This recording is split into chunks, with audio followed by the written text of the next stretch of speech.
Welcome to Face the Facts. It's good to have everybody here once again. I am Nick Face. Joining us here, like he always does, is our good friend from NORCAM Studios, Phil Healy. How you doing, Phil? Doing all right, Nick. I'm exhausted like yourself, but doing all right, hanging in there. Top of the world.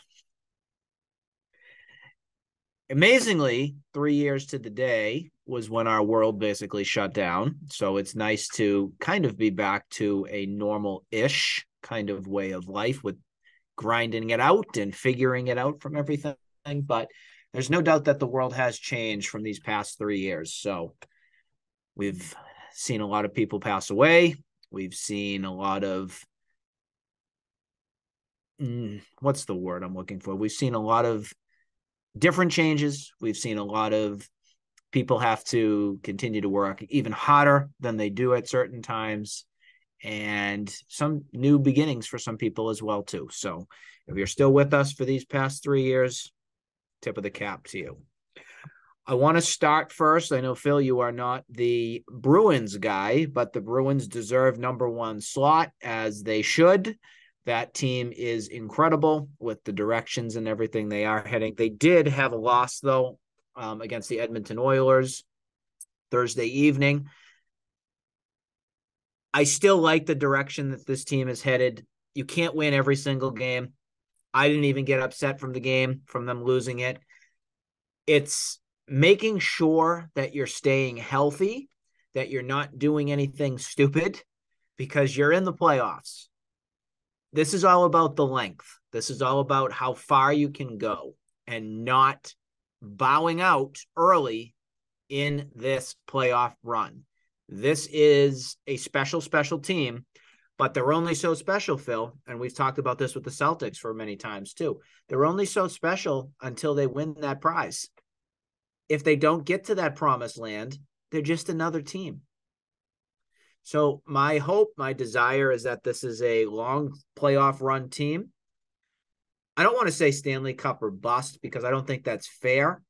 But what they've assembled for the team, with how they've looked with adding players, one of which now from our previous show, Tyler Bertuzzi, who's anchoring that third line with Charlie Coyle.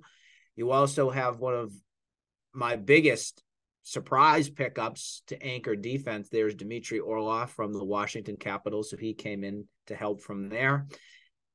And that definitely is a boost for the team. They need to get Taylor Hall, and they need to get Nick Foligno back into the fold.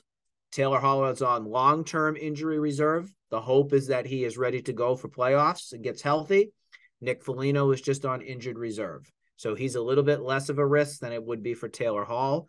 My hope is that it's not an ACL tear or strain or anything like that, because then that basically shuts your season down. They need Taylor Hall. They need production there. The more depth this team has, the better. On paper, they are the best team in hockey.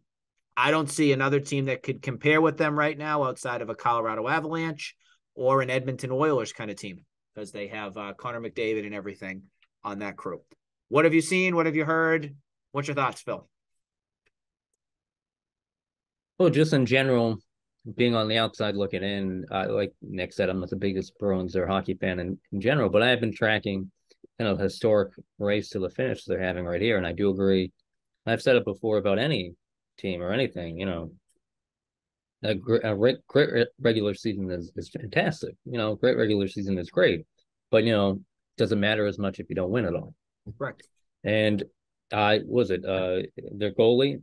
Is it Swayman, or Swayman is their backup, their but it's backup? kind of But difficult to even say backup because he's very talented. It's well, Linus that's like Olmark. Linus Omar. Olmark is their Yeah, star. He's their Vezina guy. he's their Vesna guy. But yeah, also, but Swayman is, like, I hear, like you just said, he's kind of spectacular too. Like he easily, like his numbers Outside easily. of last night. Oh, okay, fair enough. But no, it's kind of, they've been, from what I've heard and read and seen a little bit, like their goalie play has been astonishing, and it's a lot of, like, even if they're down 3-1 or something, they could easily come back at the last minute. I get, what game was it they since we last met? I think it was against the oh, I forget who it was against, but they were down like 3-1 in the third, and they came storming back and they won it in overtime, where they only had like 17 shots on goal, as opposed to like Like it was something astronomical. They were outshot by like 25. That was a Uh, recent game. I'm actually yeah, going to that was go in the last back. month, right? That it actually could have been in the last week. Last Let me week or tell you two. exactly when it was. Oh yeah. Well, you know what I'm talking They about, right? played, was it Saturday's I game? forget if it was Toronto or who it was. It's the Maple Leafs. Maple Leafs. All It's the right. Maple Leafs.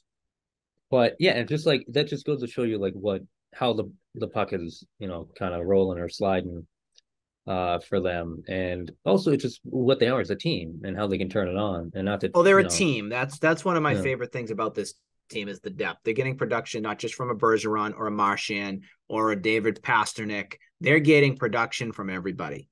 And that's when you know you have a special team.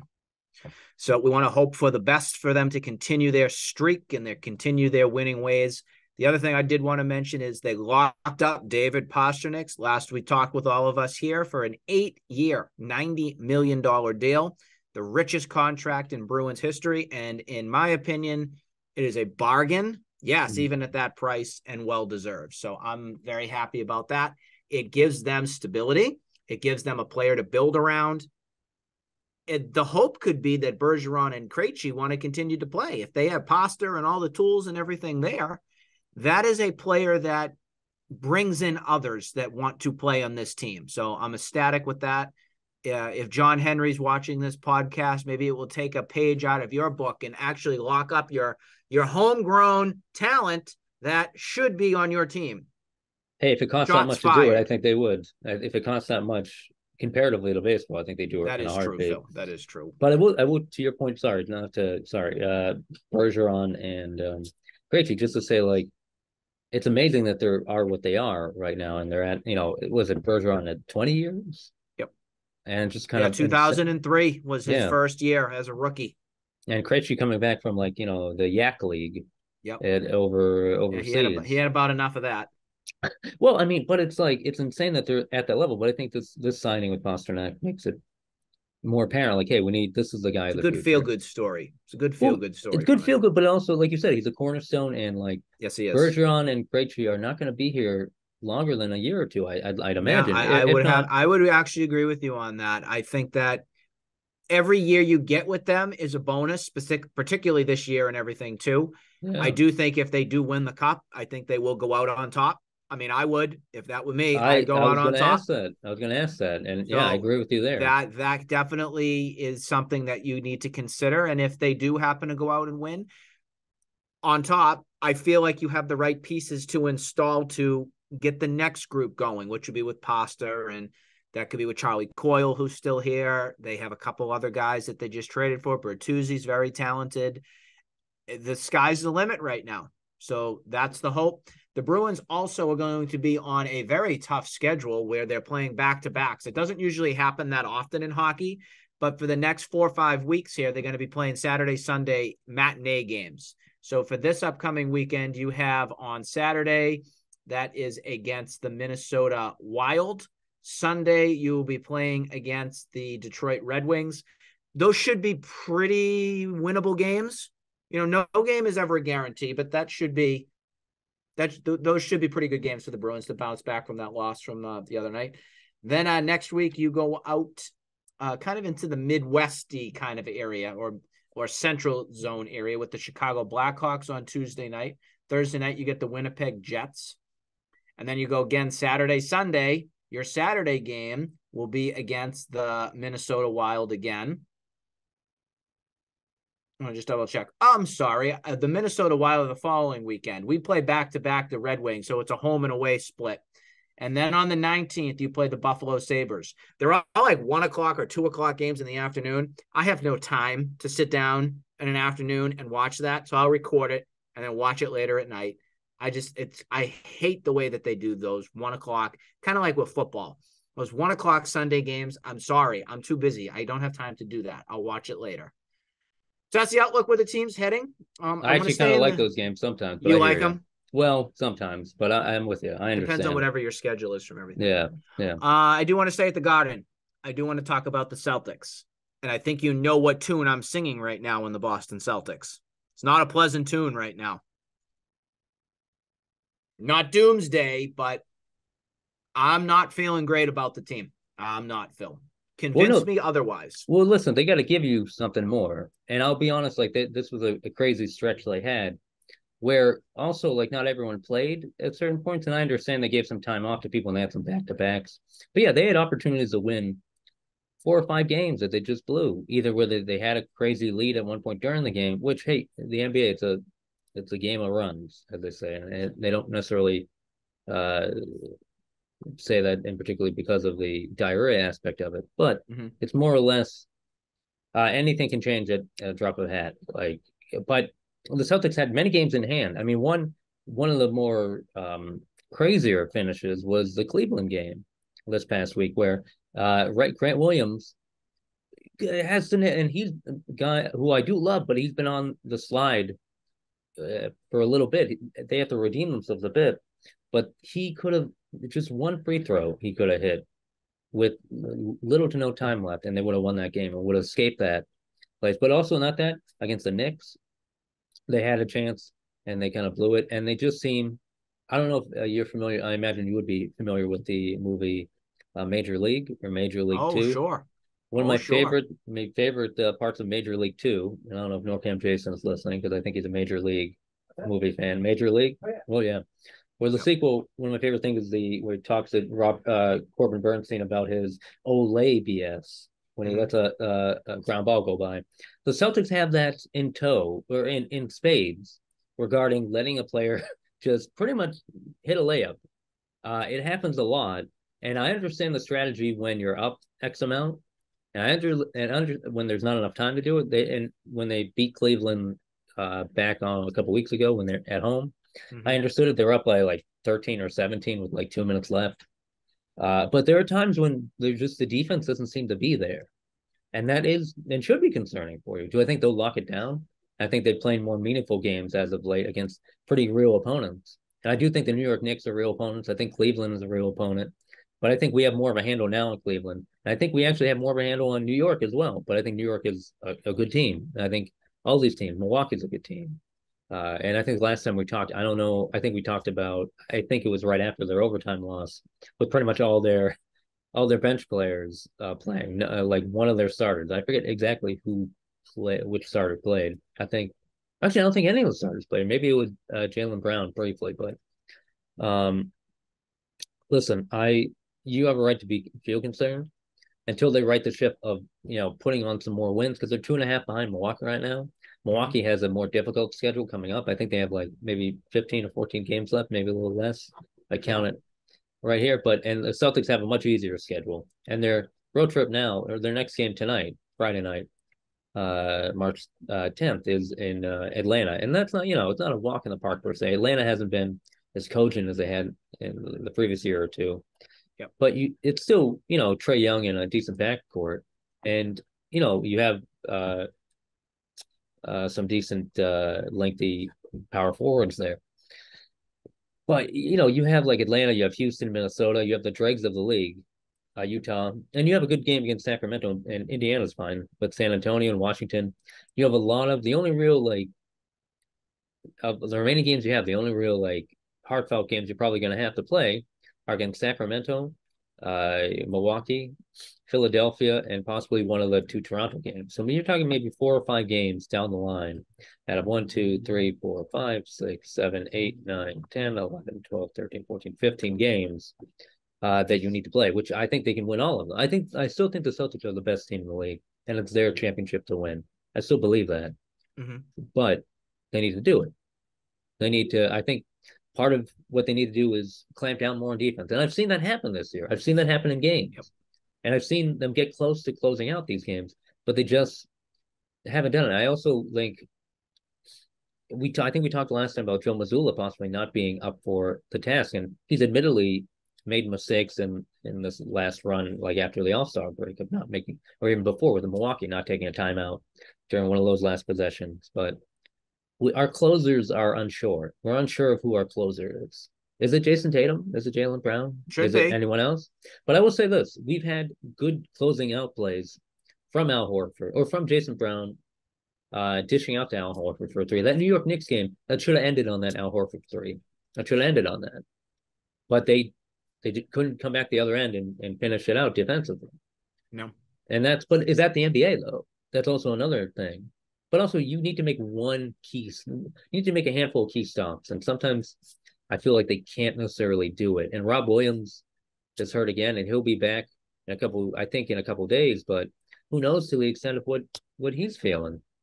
So yeah, you have a right to be concerned about it, and you have 15 games to kind of see where it goes. And do I think the number one seed is important? Yeah, I do. I think it's more. I think it's symbolic, and it's also I think having home court advantage either throughout Oh, the eastern portion of the playoffs or even up to the finals is important. So hey, nail it down. And I think there's some urgency. I think Jaylen Brown, no matter your feelings about it, I think he has the right attitude about it. They have to get it starts with him and Tatum, and he mentioned it's like they got to get their tempo going. And I right. think Tatum could get there, and they've been there at parts, and they've been dominant this year at parts. But like right now, it's you see the rising tide, and are they amongst it? I don't know. They definitely. I don't think they're going to get blown up by anyone. And people forget. We often forget this, and this can go for the Bruins too. Like playoffs are a whole different animal. And I'm not just saying that because of competition. Yeah. I'm saying it because you know, you're playing X amount of games on top of each other. So one game doesn't mean anything because you got the next game, and you got to win those games. But you have plenty of opportunity. Do I see the Celtics losing 4 in a row to the same team? I do not. I don't. I don't. And I that don't see it either. no, I mean that's what we have to talk about. Is that like that's a realistic aspect of this? Can they lose 4 straight? I mean, and or should they? No, I think Right. no, they shouldn't. And B, I think they won't. But hey, you know what? That's why we watch. I think that was one of the very first times in a long time I let you kind of tell the story a little bit, and I allowed you to express your thoughts without me really sharing my opinion right away, because I think it involved more of a listening and a storytelling and more of an understanding of the direction that this team should be heading and what we're seeing currently right now. So I am along the same lines of you, Phil. I'm trying to be optimistic, but there's a couple things that really bug me. And it's not just for the Celtics in general, it's for the NBA. It is for Major League Baseball. It is for hockey. It's for all sports across the board. I want to ask you a question, and then I want you to give me the answer as best you can. So here's my question. I want to go back to the 1990s, and I want to go back to the 2000s, just kind of that era from all different sports and everything. And I want to ask you this. Has the schedule changed for any of these sports throughout now from previous years? Meaning games, schedule, travel, all that. Has anything changed?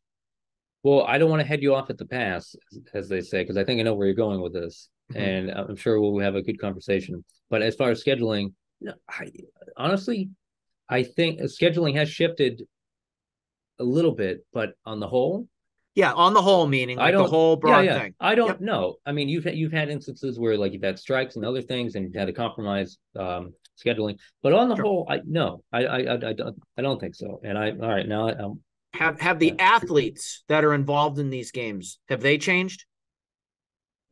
Yes, things have changed, but I don't think that I'll let you go and do your thing. Just get to it. So here's my thing. Every sport has an off season. Every sport. That includes hockey, baseball, 3-4 months, football, all of it does. Are there a few sports that are a little bit more that involve a little bit more rest, like football? You're hitting. I get that. They don't play as many games. It's a violent sort of thing. Totally get that. But for basketball, hockey, a little bit more violent from everything. They need their rest and everything. That's why it's very rare to see back-to-backs and everything. I cannot stand it when we hear from the media and these teams about rest. Did Larry Bird get rest? Did David Ortiz get rest? Did Tom Brady have to get rest?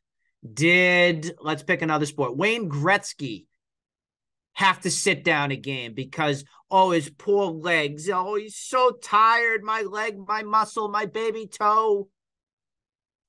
I am so fed up with these millionaire, spoiled, rotten little brats that, oh, I got a hangnail. Oh, my elbow hurt. Oh, this hurts to go this way. I can't go shoot my basketball in the net. Get your freaking ass out on the court and go play your game. It is ludicrous to continue to see these teams cater and bow down to make sure, oh, they need rest. They need rest. Getting ready for the playoffs. Rest. It's ridiculous. Jason Tatum should have played in that Monday night game against the Cavaliers. I don't care how many minutes he's played. If you are a superstar player, you get yourself on that court.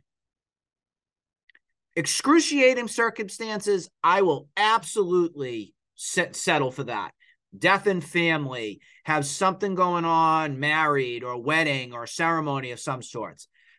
But because your legs hurt, because your body aches, because you have a headache, because you have a little hangnail that has a little cut, you need a little Band-Aid across that. I'm sorry. This mentality some of these athletes and teams have about this, it's so soft, Phil. It is so damn soft. This right here is what separates my love of some teams. So I'll look at the Bruins and the Celtics because I feel that that's comparing apples to oranges right now. You would have to force Patrice Bergeron to go sit down, and he's almost 40 years old, and he wants to continue to play and grind it and win, and he feels that his offseason is his rest, his retirement is rest. I get that. That's a winner. That's a champion in my eyes. My big thing here on the Celtics continually is Jason Tatum, you haven't won anything, pal. Jaylen Brown, you haven't won anything. Marcus Smart, you haven't won anything. I even think it's tough for Al Horford to hear from the team. Hey, Al, we're going to sit you down because we want to make sure you're rested and ready to go from that sort of thing. I think it takes a lot for Al to even come out of a game. I do, because I think he's a gamer. I have yet to see on what Tatum is going to be. Is he a full-out gamer? And when people give him that superstar title, I cringe a little bit sometimes, Phil, with it. I cringe. Because that Larry Bird is a superstar. Okay. Wilt Chamberlain is a superstar. Bill Russell is a superstar. All your Celtics legends and stuff. Paul Pierce, superstar. So they got to figure this out. Like, what is this direction of this team going? And that right there is a big red flag to me, where this team is always going to be, in my eyes, till they deliver it, a pretender. And as a pretender, that means a team that teases you, a team that, oh yeah, we're really into this. We think we have what it takes to be a championship team. I think you know what I'm going to say the next part. Prove it. Prove it. So yes, could I be overcritical at times? 1,000%. But I feel being critical at times gives us a dialogue to talk about these concerns and to figure out where we think these teams are headed. So right now, I look at the Bruins. Yes, they're my favorite team right now, but there's a reason they get to be my favorite. They grind it out. They work hard. Yes, they win. That's important. Okay, winning is important. I get that. You can't win every game. And I said that flat out against this Edmonton loss. Can't win every game. Sometimes you just don't show up at times, but you learn how to get better to get back on top and not have the same mistakes happen again. I'm seeing repeated concerns with the Celtics from Joe Mazzulla, not knowing when to call timeouts, not knowing how to defend on certain things, not knowing who their finishers are, not knowing how to set a play. I think this team severely misses Udoka big time here with calling certain players out and getting the most out of these players. I think Mazzulla is a pushover. I think he is. Could they win with him? Sure. But I still think mental toughness for this team, they need Udoka as their coach. I know it's not going to happen. Most likely, I think it's a lost cause at this point from everything that happened, but you are missing some identity. And then the last thing I wanted to mention, too, on the injury bug that the Celtics have, I'm going to keep preaching to it. I do not feel comfortable with the future with the direction that Robert Williams is going. I do not. I think this guy right now is injury prone. I don't feel super confident right now with him ever being fully healthy. And that's a big flag on the play right there, because this team is way different with him in the lineup. And I like him. But this guy can never seem to get healthy. Never.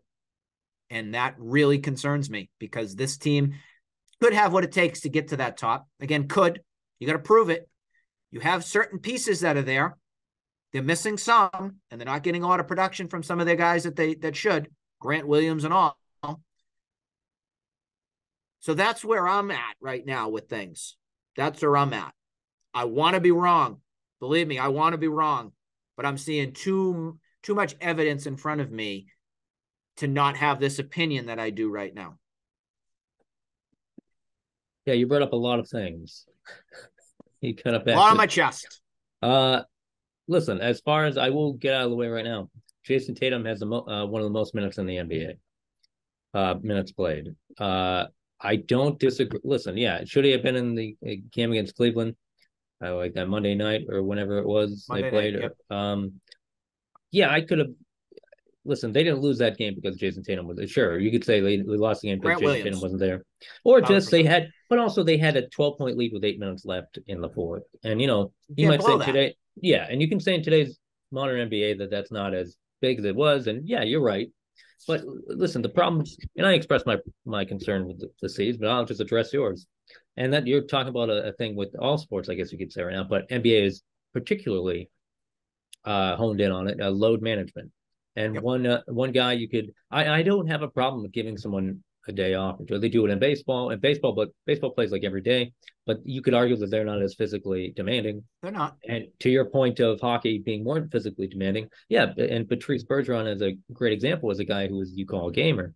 Yeah, he'll play every game, but you also there's that phrase, work smarter, not harder. So if he's grinding it out every game, and he doesn't take a day or two off here or there, and sometimes, because a human body is a human body, it breaks down, especially at his age. If he doesn't, I wouldn't begrudge him and he did miss a day. What was it? He was criticized for not missing a day, like after a back-to-back, which I think is valid. I mean, listen, it's not necessarily taking days off; it's when to take the days off.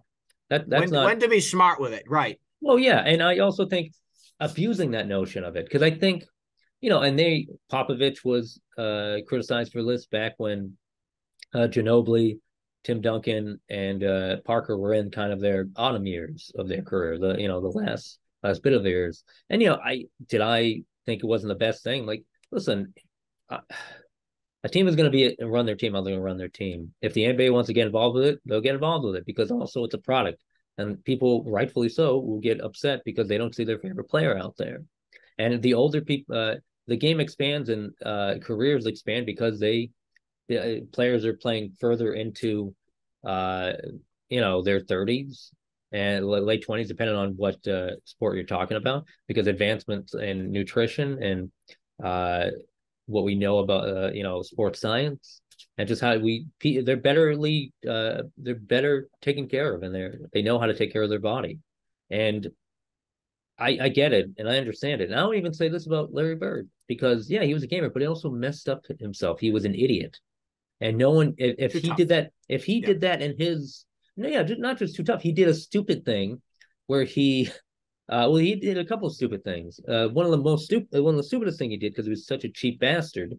He didn't have someone do his driveway in French Lake, Indiana, or his mother's driveway, so he did it himself. Yeah, sure, tough guy move, and I'm sure he can do it because he's kind of an ogre, because he's like 6'10" and like 200 something pounds, and I love him to death.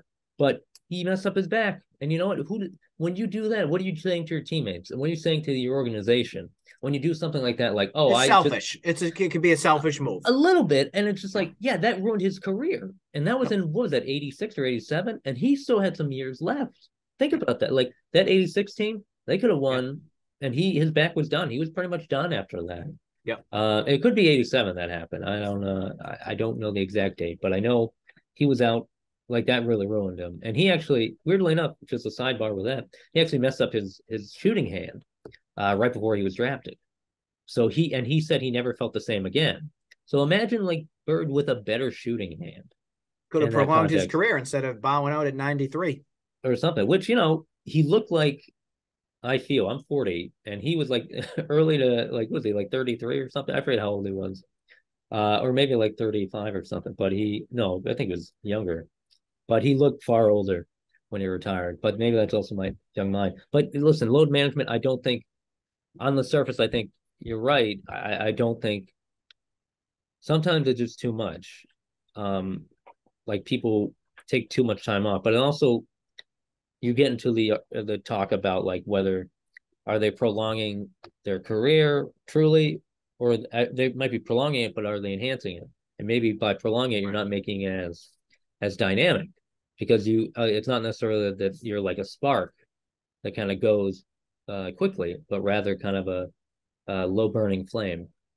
Well, a spark is kind of a low burning, but yeah, I guess, or you're not a bright flame that fizzles out faster, as opposed to like just kind of a low burning flame that doesn't really fully get there. I mean, I guess you could say Jimmy Butler could be possibly one of those people, whom I actually really like as a player. But but what are you gonna Celtics do? wanted him back in the day. I don't know if They you ever did. heard. Yeah, No, they I did. did. Yeah, I do Danny remember. Ainge Yeah, came out and said that was before he one went to player that was Philly. high on their board. Yep, Yep, they before he wanted went to him. Philly. Yep, before he went to Yep, Philly that year. And I think he's a great. I think he's a gamer too. He just isn't. Their team just didn't have it.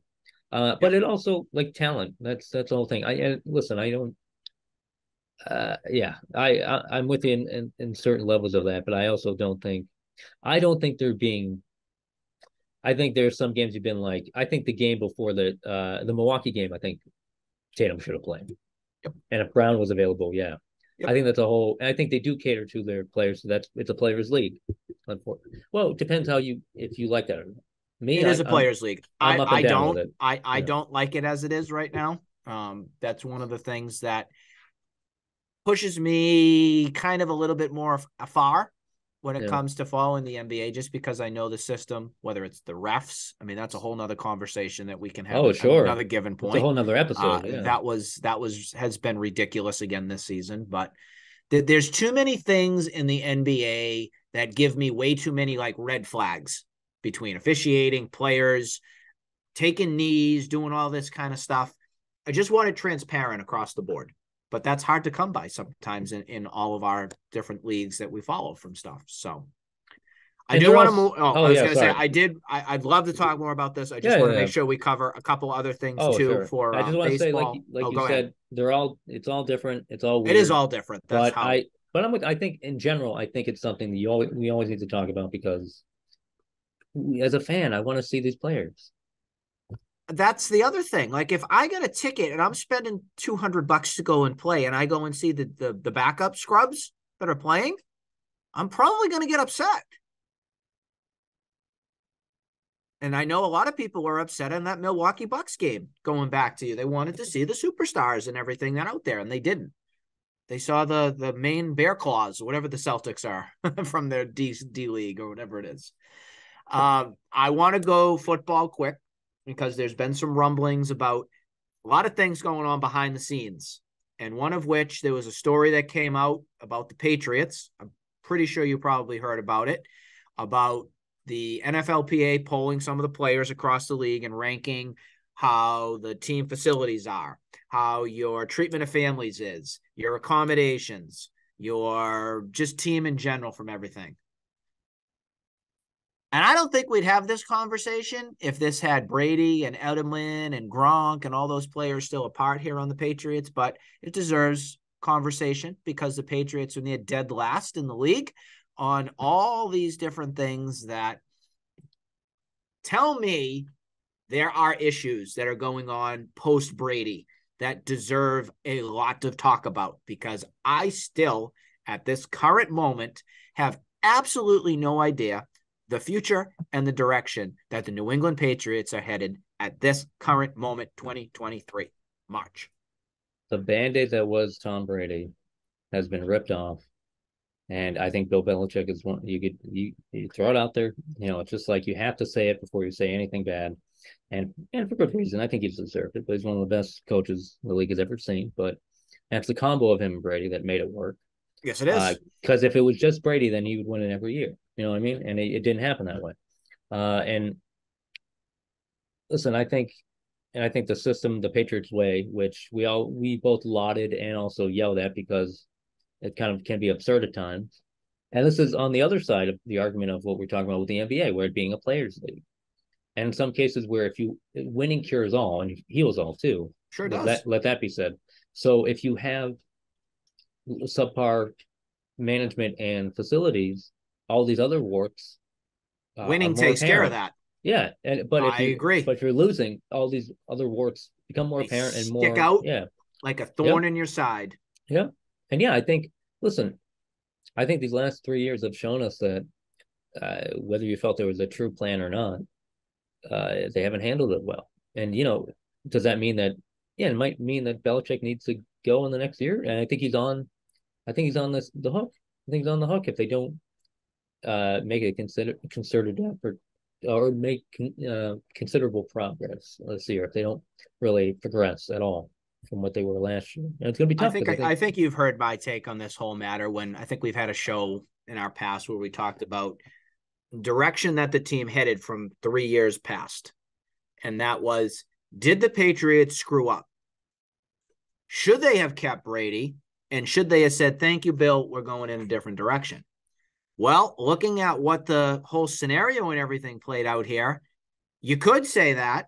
But again, as you said at the beginning here, it was the combination that made everything work together. So what should have been done is after the Patriots won the Super Bowl against Atlanta, okay, that's when the Brady extension should have been a lifetime extension, because that's what screwed everything. That's what started to get everything to the point where they had all this commotion come about.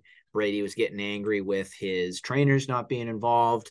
There was the Garoppolo drafting, all that kind of stuff. So that really screwed up a lot of things for the future and where the team was heading. Now, at the current moment, like I said, I do not know which direction this team is heading right now.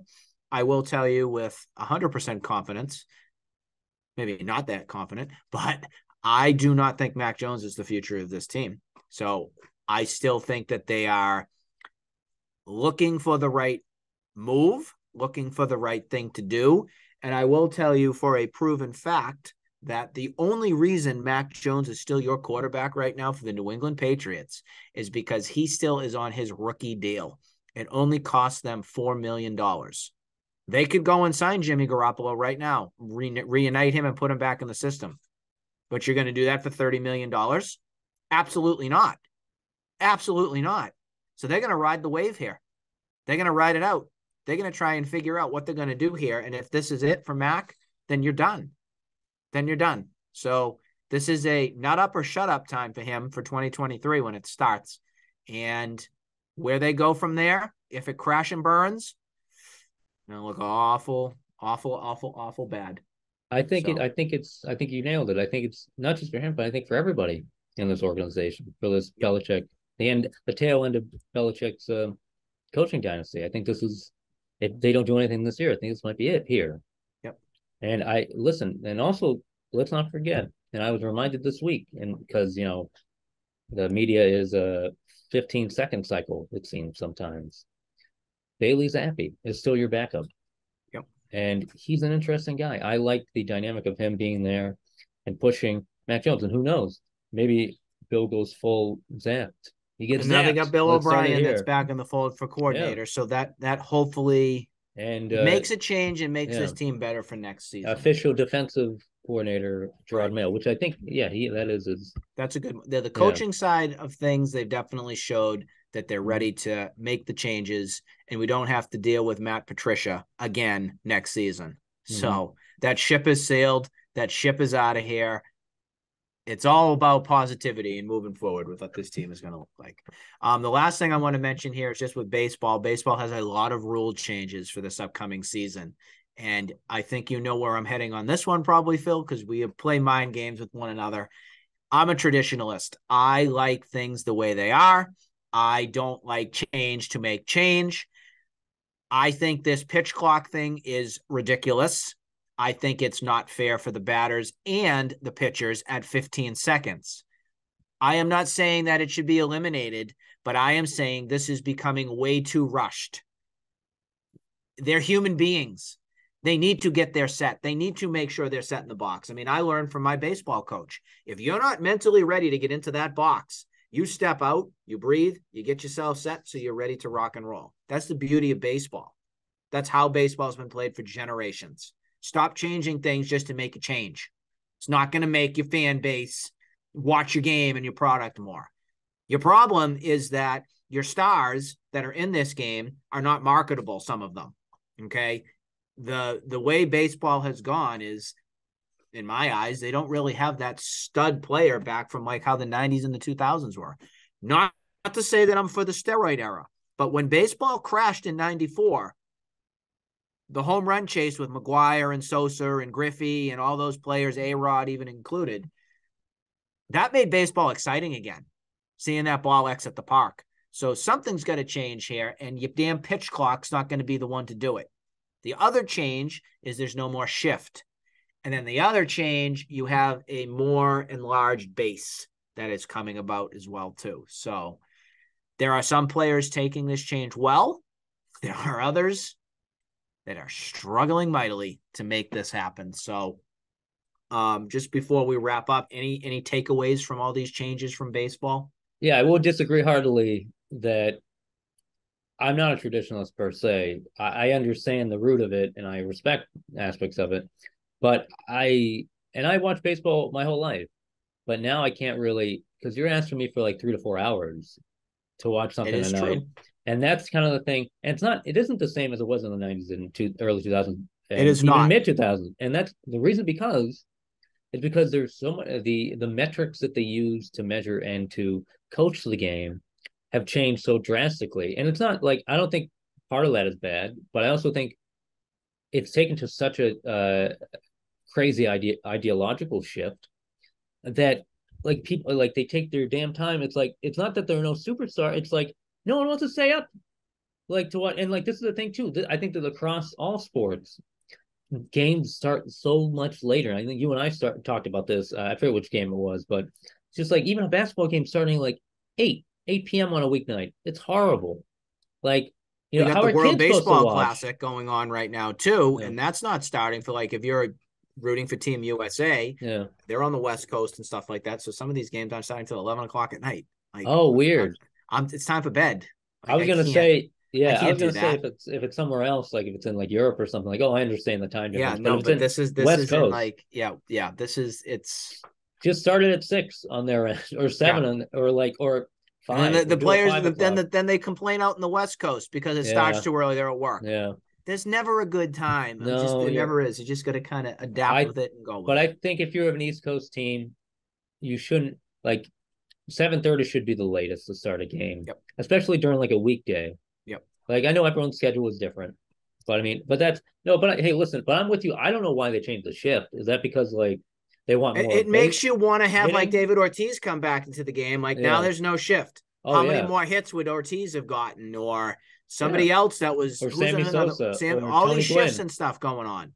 Like how many more hits would some of these Aaron players Judge actually maybe. had without a shift? Yeah. So it's ridiculous, some of these things. Yeah. But The shift, it's weird. Because when because you're taking away from actual like like hits, like you can yeah, put or your right strategy. fielder at second base, or you can Yeah, put your shortstop over to first. It's all these different moving like parts of everything going attack, on. like being like having a strategy against a player, like you're taking that away, which is weird. I'm sure they've done stuff like that before, but it just seems a little drastic. Yep. Pitch clock count, I understand, because like no, you blah blah blah blah blah. This is the time you need to do it. But people will adjust, and we'll see where it goes. I mean, do you think we'll lose more people because of this, or do you think we'll gain more? I think we could. I think it's going to be more status quo. That's my thought. But young generation. I'm not a young generation anymore. I'm an old fart. We're old men. Um, the young generation, they don't have the attention span to sit through these 2 3 hour games anymore. So if that's the direction that we're Two heading on these, 2 hour would be great. These are like 3.5 to 4 hour I'm games. I can't scared. do it. But this isn't just on sports. I'm just scared of this whole young generation in general coming up, and They'll it's be just fine. I'm We petrified, every generation says that. petrified. Poppycock, as they say. So That's a great show, Phil. I greatly appreciate your flexibility with my lovely juggle act that I try to pull off on a daily basis. So I appreciate your patience from everything. And we always appreciate our viewers at home. So we thank you for watching here today. We wish all of our Boston teams and every other team in general the best of luck this month, including March Madness, which maybe we'll talk about on our next show. Oh, yeah. So we hope you stay well, and we'll see you again real soon.